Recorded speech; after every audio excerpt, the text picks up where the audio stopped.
What's the biggest culture shock you ever experienced? When I was a kid, one of my mother's friends was a woman from a very tough background who had left her husband because he used to hit her and her children. She had 3 kids and was living in a 2-bedroom council flat in a tough part of Glasgow.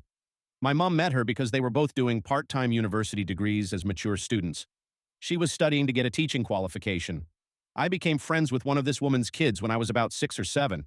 I'd go over to his house for the night sometimes, and we'd generally wander around the local neighborhood just doing what kids do. He always carried a rucksack and was always on the lookout for empty glass soda, alcohol bottles. If he saw one, he'd grab it and stick it in the rucksack. After a while, I started bringing a rucksack along when I visited so we could double up on glass bottle carrying capacity. The reason he did this was that in Glasgow back then, a sort of proto-recycling scheme meant that every one of those bottles was redeemable for 5p at any shop that sold them.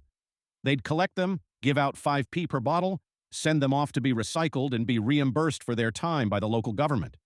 We'd collect a bunch of these then. When we went back to the flat in the afternoon, my friend would proudly hand over a few quid in coins to his mother. He used to do this constantly, and it meant, this being the 1980s, a decent little earner to help pay for a bit of the household expenses and so on.